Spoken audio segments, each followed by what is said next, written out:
அனைவருக்கும் வணக்கம். நான் உங்கள் வேளாண் வழிகாட்டி. நாம் இன்னைக்கு இந்த ஒரு காணொலியில் எதை பற்றி பார்க்க போகிறோம்னா, நம்ம மாடுகளுக்கு சினை ஊசி போடும்போது பிறக்கக்கூடிய கண்ணுக்குட்டிகள் நல்ல தரமாகவும் அதிக பால் தரக்கூடிய கண்ணுக்குட்டிகளாகவும் பிறக்கிறதுக்கு சினை ஊசியில் நம்ம என்னென்ன மாதிரி விஷயங்கள் எல்லாம் நம்ம பார்க்கணும், அதே மாதிரி சினை ஊசியில் எந்தெந்த மாதிரி அச்சிரிக்கப்பட்ட விஷயங்கள் எல்லாம் நம்ம பார்த்தோம்னா நம்மளோட பிறக்கக்கூடிய கண்ணுக்குட்டிங்கிறது நல்லா தரம் வாய்ந்ததாக இருக்கும். அதே மாதிரி நம்ம சொல்லக்கூடிய விஷயங்கள்லாம் அந்த இதில் இல்லைன்னா கண்டிப்பாக அந்த மாதிரியான சினை ஊசிகள் நம்ம மாட்டுக்கு கண்டிப்பாக போடவே கூடாது.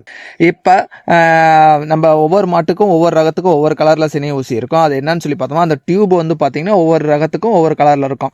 இப்போ உதாரணமாக பார்த்தோம்னா, இப்போ நம்ம ஹெச்எஃப் தான் நம்ம மாட்டுக்கு சினை ஊசியை நம்ம போட போகிறோம்னு சொல்லி பார்த்தோம்னா, ரோஸ் கலரில் இருக்கும், பிங்க் கலர்னு சொல்லுவாங்க, இளஞ்சிவப்பு நிறம்னு சொல்லுவாங்க. இல்லை நான் ஹெச்எஃப் கிராஸ் போகிறோன்னா லைட் கிரீன் கலரில் இருக்கும், அதாவது வெளிர் பச்சை நிறத்தில் இருக்கும். இல்லை நான் ஜெர்சி போட போகிறேன்னா அதோட வந்து டியூபோட கலருன்னு வந்து பார்த்தோம்னா மஞ்சள் நிறத்தில் இருக்கும். இல்லை நான் ஜெர்சி கிராஸ் போட போகிறேன்னா காவி நிறத்தில் இருக்கும். இல்லை நான் அது எருமை மாட்டுக்கு ஊசி போட போகிறேன் அப்படிங்கிற பட்சத்தில் சாம்பல் நிறத்தில் அந்த டியூபோட கலர் இருக்கும். அடுத்து நான் வந்து நம்ம இந்தியாவை சேர்ந்த நாட்டு மாடுகள் ரகங்களை போட போகிறோன்னா அதோட டியூப் கலருங்கிறது ஆரஞ்சு நிறத்தில் இருக்கும்.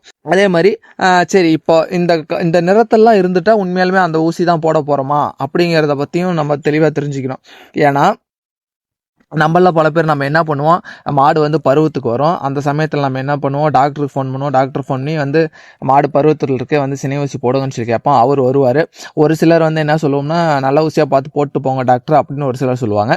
இன்னும் ஒரு சிலர் வந்து என்ன சொல்லுவாங்கன்னா, என்ன ஊசிங்க போடலாம், என்ன ரகம் போடலாம்னு சொல்லி கேட்போம். நாம் வந்துட்டு ஹெச்எஃப் போட்டு போங்க, இல்லை ஜெர்சி மாடு இருந்தால் ஜெர்சி போட்டு போங்க, இல்லை சாய்கால் போடுங்க, இல்லை நாட்டு மாடு வேணால் காங்கேயம் போடுங்க அப்படின்னு சொல்லுவோம். மேக்ஸிமம் நம்ம ஹெச்எஃப் ஜெர்சி இதை தான் போட சொல்லுவோம். சரி, இப்போ அப்படி சொல்கிறப்ப டாக்டர் உண்மையாலுமே அந்த ஊசியை வந்து சரி இப்போ ரோஸ் கலரை வந்து எடுத்து தண்ணியில் போட்டாரு, அப்போ ஹெச்எஃப் தான் ஊசி போட்டிருக்காரு அப்படின்னு நம்ம எடுத்துக்கூடாது.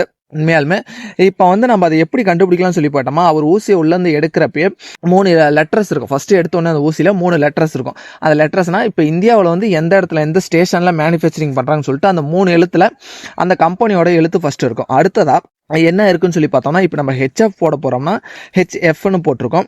அப்படி இல்லை நான் வந்து ஹெச்எஃப் கிராஸ் போட போகிறேன்னா சிபி ஹெச்எஃப்னு போட்டிருக்கோம். இல்லை அப்படி இல்லைனா நான் ஜெர்சி போட போகிறேன்னா மஞ்சள் நிறத்தில் அந்த டியூப் கலர் இருக்கும், அதில் ஜேஒய்னு போட்டிருக்கோம். இல்லை ஜெர்சி கிராஸ் போட போகிறோன்னா சிபி ஜேஒய்னு போட்டிருக்கோம். அதோட நிறம்னு வந்து பார்த்தீங்கன்னா காவி நிறத்தில் இருக்கும். இல்லை நான் சாகிவால் போட போகிறேன் அப்படிங்கிற பட்சத்தில் ஆரஞ்சு கலரில் இருக்கும், அதில் வந்து SAHன்னு போட்டிருக்கோம். அப்படி இல்லை நான் ரெட் சிந்தி போட போகிறேன்னா அதில் RSன்னு போட்டிருக்கோம். அப்படி இல்லை கிர் நான் போட போகிறேன்னா அதுவும் GIRன்னு போட்டிருக்கோம். அப்படி இல்லை நான் காங்காயம் தான் போட போகிறேன் அப்படின்னா KOய்ன்னு போட்டிருக்கோம்.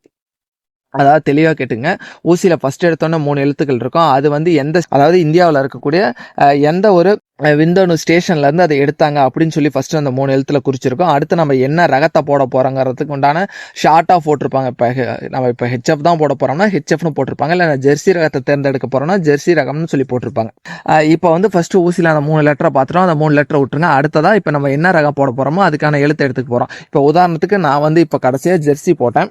இப்போ அதை உதாரணமாக வச்சு நீங்கள் இதே மாதிரி தான் நீங்கள் போட போகிற ஊசியிலே இந்த மாதிரி தகவலை தான் நீங்கள் செக் பண்ணி ஆகணும். இப்போ நான் போட்டது என்னன்னு சொல்லி பார்த்தோன்னா ஜெர்சி போட்டேன். இதில் வந்து ஃபஸ்ட்டு 3 எழுத்தை விட்டுருங்க, JY 574. இதுதான் அதோட நம்பர். இதை நான் கூகுளில் இப்போ டைப் பண்ணுறேன், JY 574. இதை நான் கூகுளில் சர்ச் பண்ணோடனே ஃபஸ்ட்டு எடுத்தோடனே அந்த எடுக்கப்பட்ட காளையோட ஃபோட்டோ ஃபஸ்ட்டு வந்துடும். அதுக்கு கீழே INAPHID அப்படிங்கிறது வந்துடும். அதாவது RHRனா அது எந்த ஸ்டேஷனில் தயாரித்தாங்க, JYனா ஜெர்சி, அதோட நம்பர் 574ங்கிறது. அடுத்து புல் நம்பர் சொல்லிட்டாங்க. புல் நம்பர்னா JY ஜெர்சி 574. அதோட பெயர் என்னன்னு சொல்லி கேட்டோம்னா வைல்ட் கேட் அப்படிங்கிறது அதோட பேர். அடுத்து டேட் ஆஃப் பர்த் எப்போ பிறந்திருக்கு இந்த காளைன்னு சொல்லி பார்த்தோம்னா 24/1/2015 பிறந்திருக்கு. அடுத்தது கேட்டகரி கேட்டல்னு போட்டிருக்கு. அப்படின்னா தமிழ் என்னன்னு சொல்லி பார்த்தோம்னா வகை, என்ன வகைன்னு பார்த்தோம்னா கால்நடை வகை, அப்படி இல்லைன்னா மாட்டு இனங்கள்னு சொல்லலாம். அடுத்தது பிரீடுங்கிறது ஜெர்சி, அதாவது வந்து இனம், என்ன இனம்னு சொல்லி கேட்டோம்னா ஜெர்சி இனம்னு சொல்லி கேட்கலாம். அடுத்ததா இந்த டேம் நம்பர் /நேம்னு இருக்கும். அது என்னடான்னு சொல்லி கேட்டோம்னா அந்த டேம் நம்பருங்கிறது தாயோட எண்ணம், அந்த நேமுங்கிறது தாயோட பெயரையும் குறிக்கும். அடுத்ததா அதுக்கு கீழே வந்து டேம்ஸ் பெஸ்ட் லாக்ட் ஈல்டு இன் கேஜிஸ் அப்படின்னு போட்டிருக்கோம். அதாவது என்னன்னு சொல்லி பார்த்தோம்னா இந்த காளையோட அம்மா இருக்குல்ல, அது வந்து ஒரு கறவை காலத்தில் எவ்வளோ அதிகபட்சமான பால் கறந்துருக்கு அப்படிங்கிறத நம்ம தெரிஞ்சுக்கலாம். ஏன்னா இதெல்லாம் தெரிஞ்சுக்கிட்டோம்னா தான் இப்போ நம்மளுக்கு பிறக்கக்கூடிய கண்ணுக்குட்டி எந்த அளவுக்கு பால் வந்து ஈல்டு கொடுக்கும் அப்படிங்கிறது நமக்கு தெரியும். அதனால் இதெல்லாம் நம்ம பார்த்துட்டு தான் ஒரு சினை ஊசிங்கிறத நம்ம போடணும். சரி, இப்போ இது ஒரு கறவை காலத்தில் எவ்வளோ போட்டிருக்குன்னு சொல்லி பிசி இருக்க பால் அப்படின்னு சொல்லி நம்ம பார்த்தோம்னா ஒரு கறவை காலத்தில் 9393 கிலோ வந்து நமக்கு பால் வந்து பிசி இருக்கு. இப்போ இந்த கிலோவில் இருக்கிறத நம்ம லிட்டராக மாற்றணும் அப்படின்னு சொல்லி பார்த்தோம்னா 9393 வகுத்தல் 1.030 இதில் நம்ம வகுத்தோம்னா 9119 லிட்டரும் 417 மில்லியும் சராசரியாக ஒரு கறவை காலத்தில் வந்து பிசி இருக்கு. சரி, இதை நம்ம ஒரு நாளைக்கு எப்படி நம்ம கால்குலேட் பண்ணுறது? இப்போ வந்து ஒரு கறவை காலத்தில் இவ்வளோ லிட்டர் பால் பிசி இருக்கு, அதை எப்படி நான் தினமும் எவ்வளோ பால் பிசி இருக்குங்கிறத வந்து துல்லியமாக கணிக்கலாம்னு சொல்லி பார்த்தோம்னா, இப்போ தோராயமாக ஒரு மாடு எடுத்துக்கிட்டோம்னா வந்து கறவை காலங்கிறது ஒரு 305 நாளுங்கிறது தாராளமாக பீசக்கூடிய காலம்னு சொல்லலாம். இப்போ வந்து இந்த 9119 லிட்டரை வந்து வகுத்தல் 305 படி நம்ம போட்டோம்னா 29.899 லிட்டர்னு வருது. அதாவது 29 லிட்டர் 899 மில்லிங்கிறது, அதாவது சராசரி கணக்கா இதோட அம்மாங்கிறது பிசி இருக்குன்னு சொல்லலாம். அடுத்ததான் என்ன சொல்லி போட்டிருப்பாங்கன்னா ஃபேட், அந்த பாலில் இருக்கக்கூடிய கொழுப்பு திறன் எந்த அளவுக்கு சதவீதம் இருக்குன்னு சொல்லி கேட்டோம்னா 5.17% இருக்குன்னு சொல்லி போட்டிருக்கு. அடுத்ததா சிர்ஸ் நம்பர் அண்ட் பை நேம் அப்படின்னு சொல்லியிருக்கோம். அப்படின்னா சிர் நேம் அப்படின்னா என்னன்னு கேட்டோம்னா அப்பாவோட எண் என்ன, அடுத்து நேமுங்கிறது அப்பாவோட பேர் என்ன அப்படின்னு சொல்லி போட்டிருக்கோம். அதுக்கு கீழே வந்து சிர்ஸ் டேம்ஸ் பெஸ்ட் லாக்ட் ஈல்டு இன் கேஜிஸ் அப்படின்னு போட்டிருக்கோம். அது என்னன்னு சொல்லி கேட்டோம்னா, அதாவது என்னன்னு சொல்லி பார்த்தோம்னா, பொதுவாக வந்து இந்த காளைகள் வந்து பால் பீசாது, மாடு தான் பால் பீசும். அதனால் வந்து அப்பாவோட அம்மா, அதாவது வந்து இந்த காளையோட பாட்டிங்கிறது ஒரு கறவை காலத்தில் எந்த அளவுக்கு பால் வந்து பிசி இருக்குது அப்படின்னு சொல்லி பார்த்தோம்னா 8311 கிலோ பால் பிசி இருக்குது. அதை வந்து நம்ம லிட்டரில் வகுக்கணும்னா 1.030 இதில் வகுத்தோம்னா 8068 லிட்டரு 932 மில்லி வருது.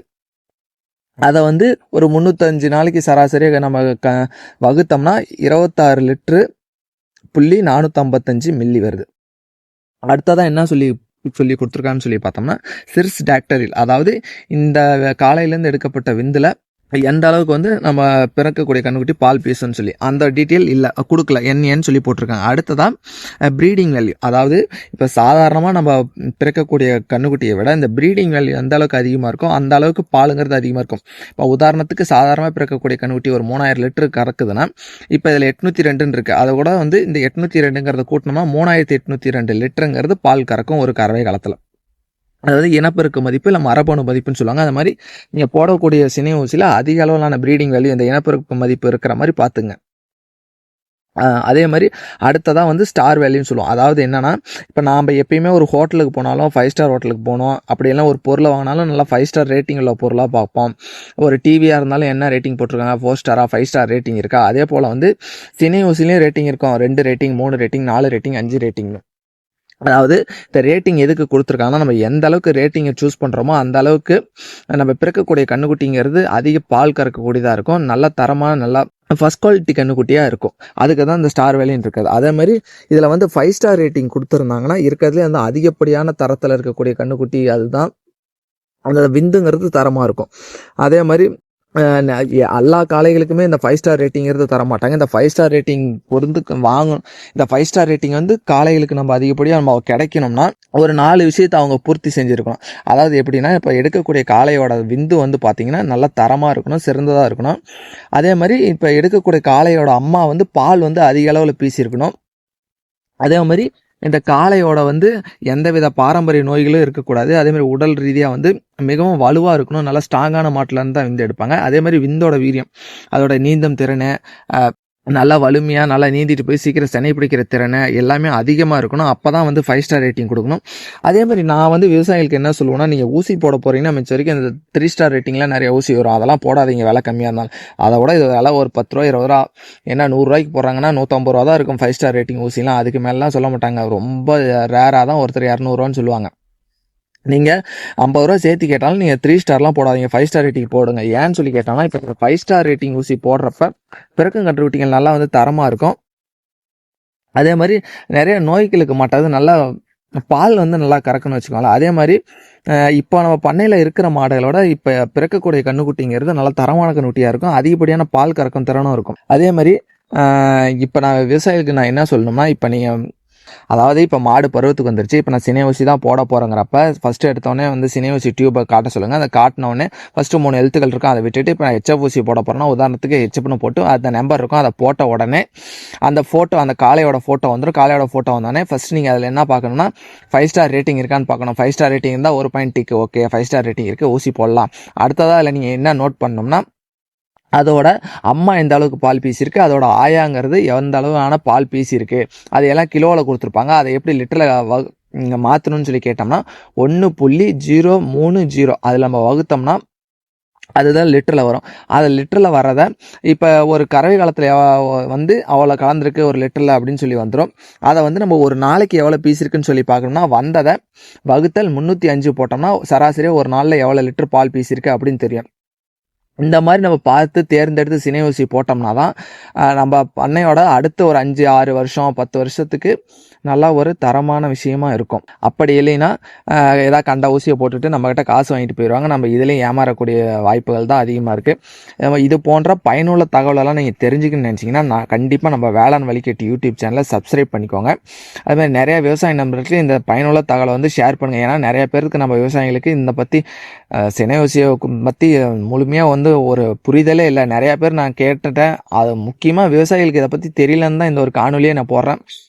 நிறைய பேர் பார்க்குறேன், எங்கள் ஊர்லேயே பார்த்தா கூட வருவார், டாக்டர் போடுவார், காசு வாங்கி பாக்கெட்டில் வச்சுட்டு போயிடுவார். நீங்கள் வந்தீங்கன்னா எப்படியும் காசு கொடுக்க தான் போகிறீங்க. நல்ல ஊசியாக தரமான ஊசியாக செக் பண்ணுங்கள். ஒரு சிலர் போலியான ஊசியை போட்டு வராங்க, சினையே நிற்காது. நீங்கள் வந்தவொடனே அந்த ஊசியில் இருக்க நம்பரை போட்டோம்னா அதோட ஃபோட்டோ வரணும், கரெக்டான டீட்டெயில் இருக்கணும். அப்படி இல்லைன்னா அது போலியான ஊசி, தரமற்ற ஊசிங்கிறது நல்லாவே தெரிஞ்சிடும். அதேமாதிரி நமக்கும் எந்த அளவுக்கு பால் பீசுது, மாடு வந்து நல்ல தரமான கண்ணுக்குட்டி தான் போட போதா, அவன் நம்ம சொல்கிற ஊசி தான் போடுறாங்களா அப்படின்னு அந்த ஃபோட்டோ வச்சு நம்ம தெரிஞ்சுக்கலாம். அதேமாதிரி இது மாதிரி தெரியாமலாம் எதுவும் பண்ணாதீங்க. இந்த மாதிரி ஏதாவது திருப்பி மாடுகளை பற்றி ஏதாவது நோய் மேலாண்மை, பூச்சி மேலாண்மை, இல்லை வேறு ஏதாவது வந்து இல்லை சினை ஊசியை பற்றி வேறு ஏதாவது சந்தேகங்கள் கேள்விகள் இருந்தாலும் கீழே கமெண்ட் செக்ஷனில் போடுங்க. உங்களோட கேள்விகள் சந்தேகங்கள் உடனடியாக பதிலளிக்கப்படும். உங்களிடம் விடைபெறுவது உங்கள் வேளாண் வழிகாட்டி. கண்டிப்பாக வெற்றி நிச்சயம். நன்றி.